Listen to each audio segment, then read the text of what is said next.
Hi everybody, welcome to Modern Physics 2, Physics 2120. This is for summer session 1 in 2023. I'm your instructor, Tanya Coffey. My email is coffeets@appstate.edu. That's going to be the best way for you to get in touch with me since this is an online asynchronous course. I promise to respond to emails within 1 business day of the sending. Our textbook is going to be Modern Physics 3rd edition by Kenneth Crane, and that will be available to you through WebAssign. Okay, so you'll be able to purchase an e-text and also do your homework through a tool called WebAssign, and I'll talk more about that in a second.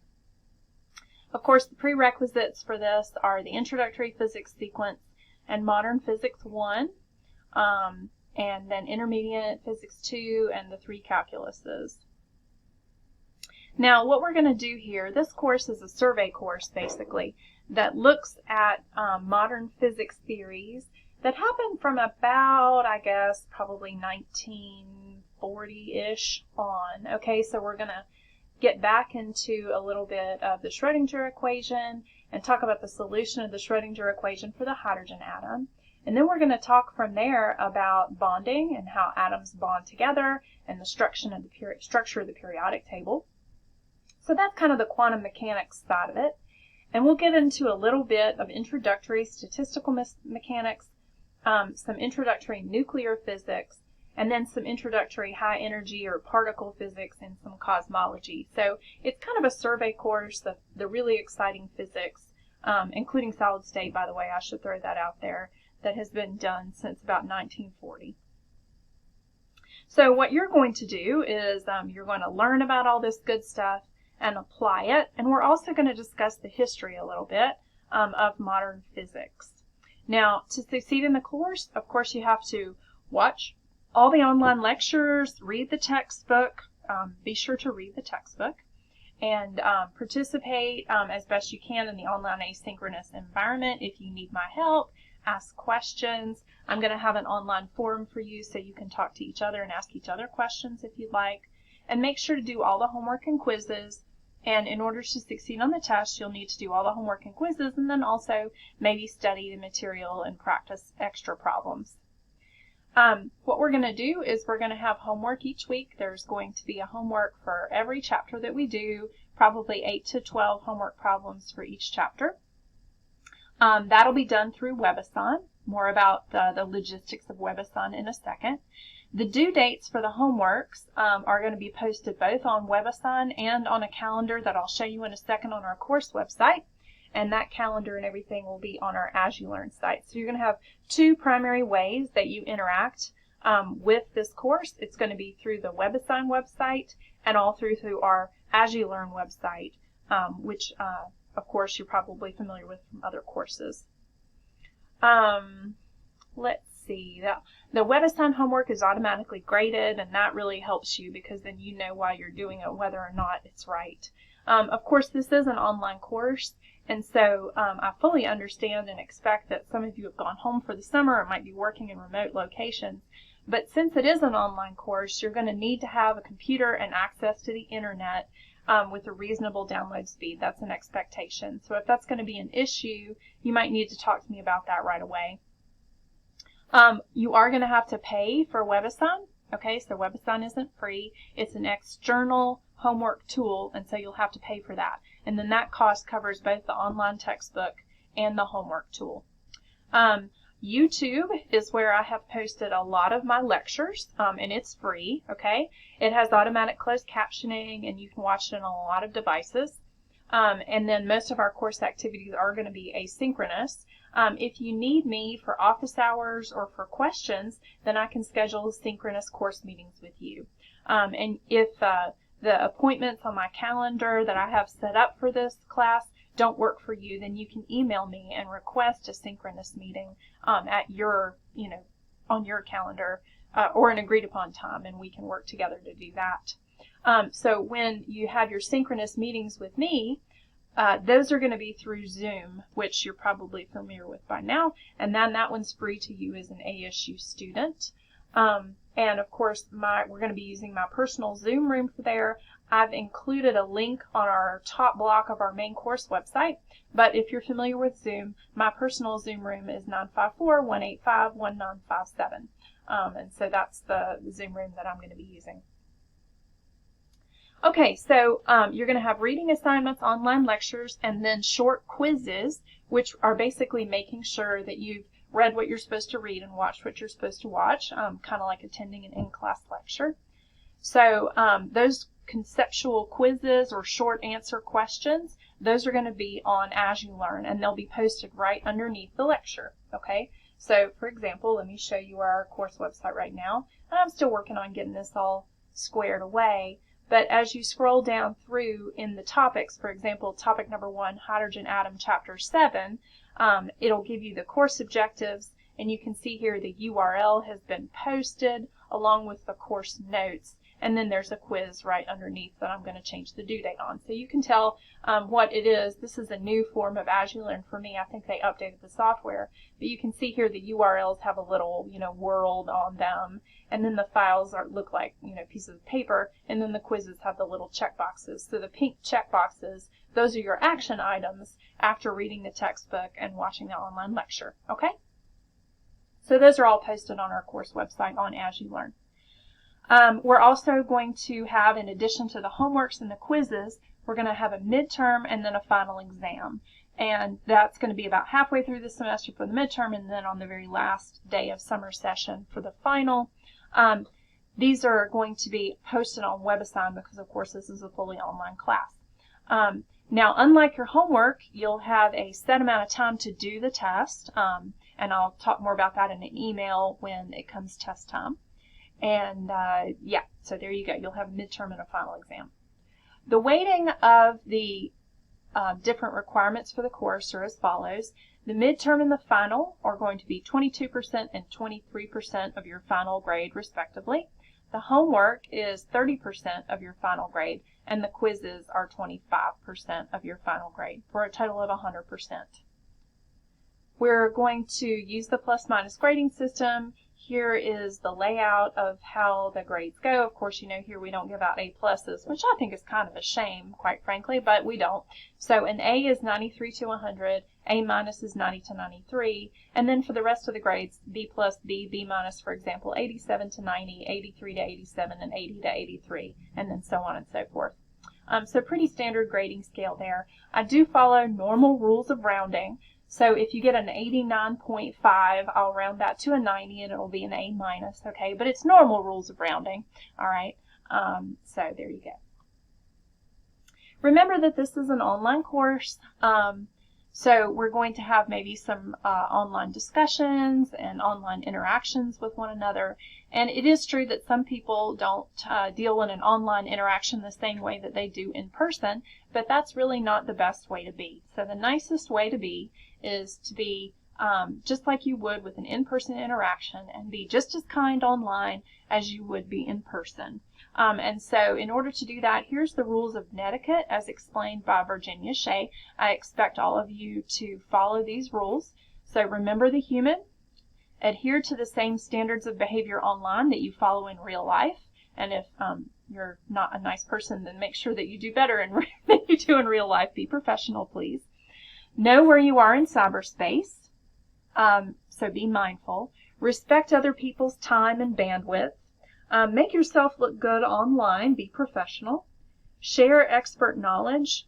So if you have a student in the class that's asking a question to the thread, and you know the answer, you know how to help them out, then make sure that you do that, okay? Don't get into arguments with other students on in the online tools for the course, please, and help keep flame wars under control. Respect other people's privacy, all right? So don't ask them probing questions, intrusive questions. Please be nice. Don't abuse your power, and be forgiving of other people's mistakes. Remember, we all make them. So those are all good rules for life and for an online class too. I am going to be monitoring your online discussion forum, so I'll show you here on the course website again in a second. There's a thread that you can use to post to for discussions. But I'm of course receiving those emails too. So just bear that in mind. Okay, and then here we have all of the required syllabi statement, in addition to some of the optional ones. I wanted to let y'all know that there is this academic success section here. So the Student Learning Center provides free tutoring. So if you need that, then there's a link there to the Student Tutoring Center, and you can access that. And then there's academic success courses and peer academic coaching if you're struggling. And then, of course, the University Writing Center is available to everyone as well. If you're struggling with food insecurity, then you can contact the Dean of Students for a list of resources and support. But here's a short list of them. The Mountaineer Food Hub and Free Store is a resource there in the Office of Sustainability on the bottom floor of East Hall. There's also campus pantries in all these locations, including Garwood Hall if you happen to be around this summer in room 231. So if you're struggling with food insecurity, then you should know that those resources are there for you. Also, please understand that all Appalachian State faculty and some of the staff are what are called mandatory reporters. And so that means that we're committed to making sure that everyone's safe. And to comply with that, what we do is we are required to report if we know that someone is going through something like sexual harassment, dating or domestic violence, stalking, sexual assault, and all these other things. And so if you confide in us, then we have to report it to the Title IX office, and then they'll reach out to you. So that's something that I think that you should all know, that we're all mandatory reporters. And here's the Academic Integrity Code, and I'm pretty sure you're probably all familiar with it at this point. You have to agree that you're not going to lie, cheat, or steal to gain academic advantage, and that you should oppose every instance of academic dishonesty. You've already agreed to this whether you wanted to or not, so that means that if you're doing any of these things, that you could be punished or penalized for it. There's disability resources. I also have a link to the Office of Disability Resources on the top block of our student policy. Since this is a fully asynchronous class, the attendance policy, the required attendance policy, doesn't really apply to you too much, so I'll skip over that. Let's see, scrolling down. And student engagement of courses. This is actually a really important one. When you sign up, for example, for a 3-hour course, the expectation is that you're spending 9 hours of class time outside of the 3 hours that you might be in class to prepare for that 9-hour course. And that's why a 15-hour academic workload is considered full-time, because that means that, you know, if you're spending the 15 hours in class and then 2 to 3 hours outside of class for that 15 hours, that you're working a full-time job. So that's the student engagement of courses. Okay, so that's our syllabus. All right, let me go over a little bit here our calendar. Let me zoom in here.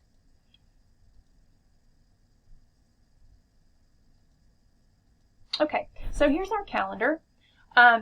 Just so you know, most summer session courses run Monday through Thursday with about 2 hours of lecture per day. So I have made this schedule with that kind of in mind, that you're going to be watching online lectures, working on assignments, and reading your textbook for about 2 hours a day, just as you would in an in-person 4-day-per-week course. Okay, so that's the expectation. Now, bear in mind that for that means that you're supposed to be doing your homework outside of class, okay? So that's the time commitment that you're looking at here. So what I'm doing here in this is the suggested schedule of what I think that you should do each day, okay? So for example, our first week of class, we have Memorial Day off, of course, that's not a work day. And so the first day of summer session is the 30th of May. So on that first day of class, I give you a list here of the lectures that you're supposed to watch. So here's watch lectures and the take the quizzes on the intro to the course, which is this one, of course, and then the hydrogen atom parts 1 and 2. And then on Wednesday, May 31st, I recommend that you watch the lectures and take the quizzes for the hydrogen atom parts 3 and 4, and then do your intro to WebAssign homework. On Thursday, I recommend, and so on and so forth. Now, for each week here, what I've done is I've set all the quizzes and all the homeworks to be actually due on the Saturday night following the week, okay? So what I expect is that on the Saturday, that'll be when all the quizzes that I mentioned here and all the homeworks that I mentioned here are actually due. So on Saturday, June 3rd, you're going to have the Chapter 7 homework, the Intro to WebAssign homework, and all of these laundry list of quizzes due on that day. Now, that doesn't mean that I think that you should wait until Saturday and power through and do it all one day. That's definitely not what I'm recommending, as you can see from this calendar. Okay, so that's what I want you to do. All right, now also a couple of things on here on the calendar. We've got midterms and final exams. And so you can see here that our midterm, which will be on chapters 7, 8, 9, and 10, is going to have a due date of June 14th. Now, I'll actually probably open it for a 48-hour window, but which means I'll open it on June 12th and then close it on June 14th, all right? But that'll be the time when you have to do your midterm. And then here, the last day of summer session 1 is June 30th, okay? And that's when I have to submit your grades, okay? And so that means that on the 29th of June, you'll have your final, and it'll be on chapters 11, 12, 14, and 15, okay? And it'll probably be open for, yet again, a 48-hour window that will end at 11:30 p.m. on the 29th of June. So that's the way that I'm going to structure it, okay? So most due dates will be on Saturdays, except for your midterm and your final exam, which will have a due date for the days listed, okay? So that's our calendar, and it's all laid out here for you. Yeah, I think that covers that. All right, so now let me talk just a second about our course website. Here it is, okay? So our course website here is laid out in topics, and at the top of each topic, I tell you what chapter in Crane we're covering, and then the learning goals, and then underneath, I list the lectures and the quizzes in the order that you're supposed to be taking them and watching them. Okay, and so you'll see that there's a quiz for every online lecture, okay? And here's another one. And then there's the notes too. I'm going to clean this up a little bit. Right now there's 2 files. I think they're in different formats, and I'm just going to have the PDF, but that'll get fixed, okay? Sometimes I also have external websites when I think that they might be useful. So for example, Hyperphysics is a really nice physics website, and I put links to those too. Now you'll notice that on this website, WebAssign is not posted. This is your As You Learn, which contains the files for your quizzes and your lectures. And your homework is posted on WebAssign. So let me show you WebAssign. There's a link to WebAssign in the top block of our course website, but I'm just going to sign in as me here so you can see. Okay, and so you can see here, this is what my view of WebAssign looks like. Your view will look more like this, you as a student, and here's what your view will look like. And you can see that the assignments are all listed out here with due dates. These due dates will be updated, so it'll be slightly different, but there they are. Okay, so you could, really just push and get them all done right away if you wanted to, because they're all listed out here for you already. Okay. You can also see that here's your text. This is Modern Physics 3rd Edition by Crane. If you click on your text, then there it is, and you can page through like so, click on the table of contents over here and go to a specific chapter and page and read your online text. Okay, so that's WebAssign. All right, now going back to our course website, I have some valuable information here in the top block. This is the news forum right here. The news forum is my emails to you are going to go out through this forum. Okay, so that's the news forum. That's just me to you. Okay.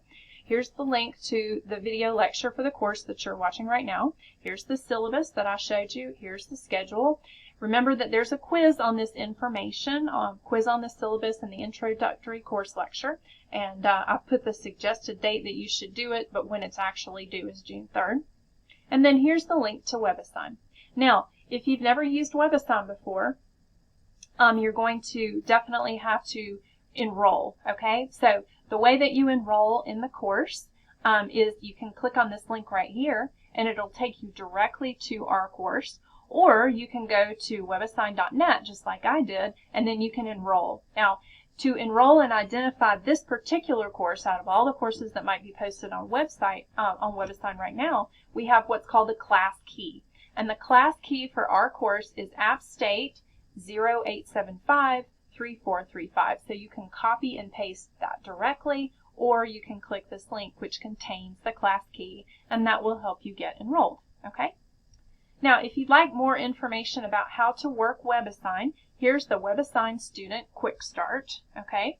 And your first homework, as you saw, all of your homeworks are already posted, okay? But your first homework is on how to use WebAssign. It's an introduction to WebAssign, and it's due June 3rd. And so that should really help you getting some quick points. But here's a WebAssign Student Quick Start that has a lot of information about common problems that people have and how to get started. So if you forget your password, if you need to create an account or sign in, and here's how to purchase access. So all of this stuff right here is a description on exactly what you need to do to get started on WebAssign, and this file is here for you on our course website. Okay? So I think that should be helpful. Now below this is the open forum. So if you'd like to chat with each other or post questions, you can use this open forum here to do that. So make sure that you can use that to kind of introduce yourselves, and if you all want to Zoom between each other to chat about the course or whatever, I highly encourage that. You can kind of treat it like a virtual Lindsay room if you want. Okay? This is me. That's Einstein. We're not the same. But anyway, my email is coffeets@appstate.edu. Yet again, and I will respond to requests within 1 business day. And if you'd like to talk to me face-to-face, of course I'll be around this summer a lot, but we can also schedule an online Zoom session if you're not in town. Here's the information about App State's Office of Disability Services, and then here's the link to my Zoom room. And right here is a link to my calendar. My office hours are posted on my calendar, and I'm going to update my office hours in this top block when I get those all set. I have some new administrative duties that I'm going to have to work around, but I'll post the office hours when they're ready here. And I'll also have, appointment times available within this calendar, which will fall during my office hours. And that way I know if somebody needs me, it'll pop up on my Google Calendar, which tells me everything that I need. Okay? All right, so I think that covers it all. If you have any questions, please do email me and let me know. Thanks for joining Modern Physics 2. I look forward to speaking with all of you and seeing you in office hours. Bye-bye.